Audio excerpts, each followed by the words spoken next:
제가 이제 차근차근 좀 말씀을 한번 드려볼게요. 중3인데 폰에 빠져서 학원 숙제를 못하는데 또 못하면 학원을 못 가고 그렇죠. 또 자기가 계획한 시간에 뭘 못하게 되면 이미 늦었다고 아예 포기를 하거나 시작을 못하죠. 다 못하더라도 시도는 해야 되는데 그걸 못하니 걱정입니다. 자, 지금 말씀하신 요 패턴이요. 딱 악순환의 패턴이에요.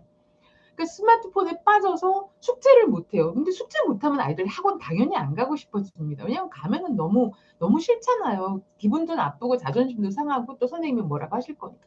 이래서 악순환이 되는 거거든요. 그래서 이미 중3이면 이제 제가 이제 상담실에서 나누는 아이랑 이야기 나누는 패턴을 알려드리는 게 더 나을 것 같아요. 자, 중3 아이랑 이런 문제에 빠진 아이랑 제가 얘기를 나눈다면 뭔가 행동을 수정시켜야겠다, 바꿔야겠다라는 목적으로 먼저 접근을 하면 아이들하고 대화가 잘 안 됩니다. 그래서 먼저 물어봐요. 너가 지금 스마트폰 사용을 하다가 숙제를 못하게 되고, 숙제를 못하게 되면 학원을 못 가게 되고, 못 가게 되면 아예 또 계획한 걸 못하게 돼서 기분도 되게 나빠질 거고, 아예 늦었다고 포기하게 되고, 이런 상황이 계속 돌고 있는데 맞니? 하고 물어봐요.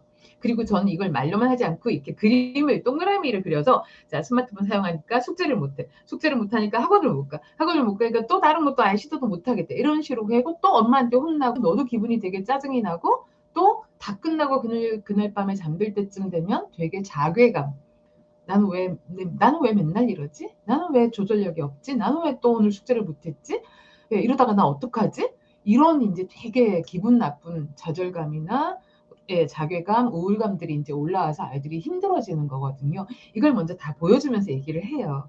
그래서 너도 지금 어때? 이 상황으로 계속 되는 거에 대해서 너도 괜찮니? 그러면 안 괜찮다고 해요. 그래, 그럼 어느 지점을 우리가 좀 조절을 해야 될까? 요런 상황이 생겨나는 요 악순환의 구조의 처음 지점이 뭔 것 같니? 라고 하면은요, 스마트폰 때문인 줄 알아요. 네. 그래, 그럼 너도 알고 있구나. 그러면 스마트폰을 너가 사용할 수밖에 없는 이유가 또 있을 거야. 왜냐면 아이들이요, 현실의 자기 생활이 잘 되면 스마트폰에 중독되듯이 거기에 그냥 빠져버리는 현상은 훨씬 더 적거든요. 뭔가 잘 안 될 때, 그러니까 공부를 한다고 했는데 성적은 안 나오죠. 뭐 이렇게 친구 관계도 늘 불편하죠. 그러니까 지금 요즘 아이들이 가장 많이 고민하는 것 두 개가요, 이 공부와 성적 문제하고 친구 관계 문제인 거예요. 항상 이 두 가지가 표면적으로 드러나잖아요. 그러니까 이 두 가지 중에 뭔가가, 혹은 두 가지가 다 되게 괴롭다 보니 자꾸 그쪽으로 피해가는 거예요. 그래서 일단 아이도 인식하는 그 지점, 스마트폰을 너가 너무 많이 사용을 하다 보니 이런 문제가 생겼구나. 그럼 너는 어느 정도의 조절력이 필요하니? 혹은 이 조절을 하는데 엄마 아빠가 어떻게 도와주면 좋겠니? 네, 이거를 이제 아이랑 제가 협의를 하고, 그 다음에 부모님이 또 들어오시게 해서 같이 협의를 하고 서로 이 약속을 잘 지켜가는 이런 식으로 진행이 되거든요. 그래서 대화를 만약에 집에서 이제 시작을 하신다면, 우리는 자꾸 그 판단형의 대화를 너무 많이 하게 되는 것 같아요. 그렇지 않나요? 너가 스마트폰을 하느라고 숙제를 못하게 되잖아. 그러니까 이걸 하지 말아야지. 이렇게 접근하시면 대화가 안 됩니다. 너도 숙제를 못하고 학원을 못 가니까 엄마가 널 보니 너도 되게 마음이 불편한 것 같아. 그래서 사실 이거에 대해서 우리가 좀 의논을 하면 좋겠어요. 그러니까 엄마가 뭘 어떻게 하라는 게 아니라, 너도 너가 괴로운 점을 해결하는데 엄마 아빠가 좀 도움을 주고 싶은데 우리 이걸 어떻게 해결하면 좋을까? 그래서 같은 편이 되어서, 같은 편이 되어서 이 문제를 어떻게 해결할까를 고민하시는. 그러니까 보면은요, 사춘기 자녀하고 아이가 적대적 관계로 막 대화를 해요. 이렇게 되면 대화가 절대 불가능하거든요. 그냥 나랑 너가 이렇게 같은 편이 되어서 우리 같이 힘을 합쳐서 이 문제를 어떻게 해결할지, 그리고 엄마 아빠는 어떻게 도와주면 좋을지. 또 너가 혼자 이렇게 계획을 내가 알아서 할게요. 이 말 너무 많이 하잖아. 너가 알아서 한다고 했는데, 그래, 그럼 너가 알아서 한다고 하는 한 일주일 정도를 한번 해보고, 일주일 동안 너가 또 잘 안 되면 우리 다시 의논을 해서 그 다음에 또 어떤 방법을 하면 좋을지 또 의논을 하면 어떨까라고 해서요, 하루에 한 번만에 이건 해결 안 되거든요. 저희가 상담을 그렇게 해요. 오늘 합의를 봤잖아요. 이번 회기에 어쨌든 아이가 좀 인정을 하고, 그럼 한번 이번 주에는 제가 알아서 이제 스마트폰을 밤 10시에는 내놔 볼게요. 뭐 이런 자기 계획을 세우잖아요. 그럴 때 꼭 그 다음 거를 물어봐요. 그럼 좋아. 그 계획을 너가 며칠간 한번 수행해 볼래? 근데 이제 보통 상담은 일주일에 한 번 오기 때문에 저희가 일주일 단위로 얘기를 합니다. 그래서 그러면 일주일 동안 실행을 해보고 그거에 대해서 어머니 그동안 아이가 이 약속을 못 지켜도 절대 잔소리하지 마세요를 말씀드려요. 절대 잔소리 하시면 안 돼요. 왜?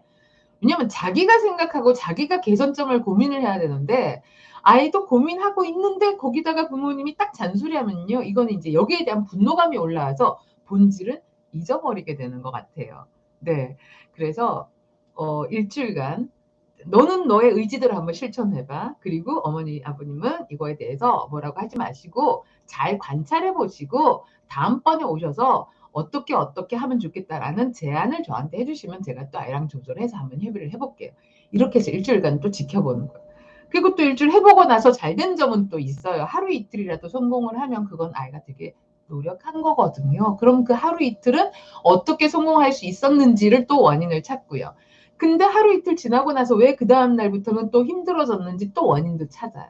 그러면 그다음번에는 어떻게 하면 좋을까를 또 의논을 나눕니다. 근데 이제 중요한 건 자녀분, 사춘기 자녀하고 이 정도 대화가 힘들다라고 많이 말씀하세요. 근데 저는 또 이 대화법은요, 대화를 기술로 본다면 기술 자체는 어렵지 않아요. 제가 지금 했던 말씀들을 그대로 기록을 해가지고 그대로 해보면요, 되는데 뭐가 힘든지 아세요? 그 말이 목에 걸려서 안 나와요. 속이 터지고 답답하고 미치겠고, 아, 너가 잘못했으니까 그렇잖아. 막, 이렇게 막 혼내고 싶은 마음이 울컥울컥 올라오는 내 마음을 조절하지 못하는 게 사실은 더 힘든 게 아닐까 싶습니다. 예. 얼렁뚱땅 복실님께서는요, 밤 11시에 맡겨놨어요. 자, 그런데 맡겨놓고 자기 했더니 공폰을 갖고 와서 몰래 합니다. 네, 맞아요. 이렇게 합니다. 공폰 아이들 되게 쉽게 구하고요. 그걸로 또 해요. 자, 그러면은 이제 어떻게 대화를 해야 되겠어요? 그거 알게 되셨잖아요.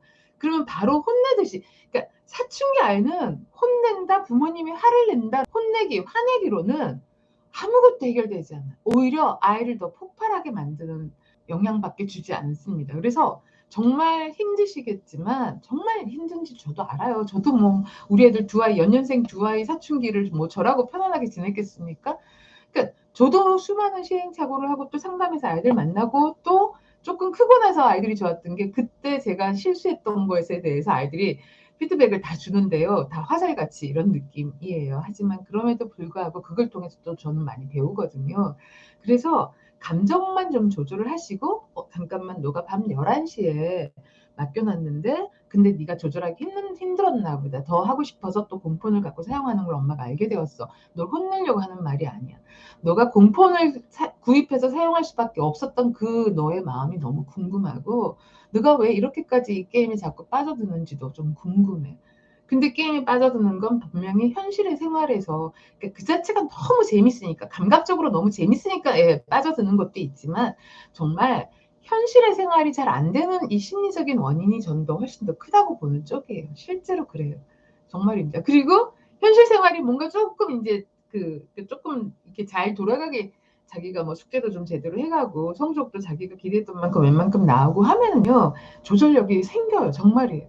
그래서 어떤 경우에는 스마트폰에 대한 이야기를 할 수 있을 단계가 아닌 아이들이 꽤 많아요. 왜냐면 이것만 얘기하면은 방어 심리가 너무 커서 지나치게 공격적으로 변하고 그나마 상담도 아예 안 와 버릴 현상들이 생겨서 그렇게 하지 않고 다른 이야기들도 많이 해요. 요새 뭐 이렇게 재밌게 노는 거는 재밌는 건 뭐냐면 게임이잖아요.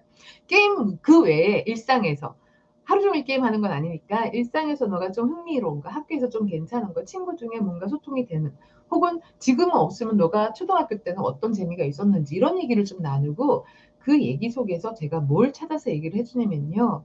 아, 너 이런 점이 참 훌륭한 강점이구나. 너 이런 기질을 좀 갖고 태어났구나. 와, 너한테 이런 면이 있었어. 라고 아이가 이제 옛날에는 좀 자신감이 있었지만 지금은 다 잊어버린 아이들 꽤 많잖아요. 그런 거에 대해서 이제 짚어서 얘기를 해주고 하면 저에 대한 신뢰가 좀 생기고 또 제가 편히 네가 오죽하면 그렇게 게임만 하고 있겠니? 이렇게 말해주거든요. 근데 그 말이 위로가 됐나 봐요. 오죽하면 너가 이럴 수밖에 없겠니? 이 말이 위로가 되고 또 자기 편이 되어주는 느낌이 들어서 그런지 그때부터 아이들이 조금 마음 열고 진짜로는 공부를 제대로 하고 싶은데 잘 안 돼서 그래요. 그래서 이제 오늘은 공부 문제까지 다 얘기를 못 하겠지만 사실은 공부 문제 사춘기 아이들은요 제일 큰 고민이 항상 공부와 성적이거든요.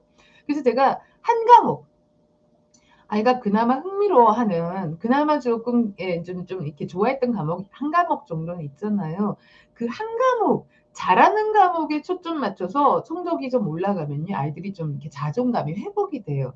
그러면은 쪼끔 게임에 대한, 스마트폰에 대한 조절력도 쪼끔은 진정이 되면서 조절력이 좀 생겨나거든요. 그런데 보통 우리가 공부를 할 때 아이가 예를 들어서 수학은 잘하는데 영어를 못해. 그럼 뭐 시키세요?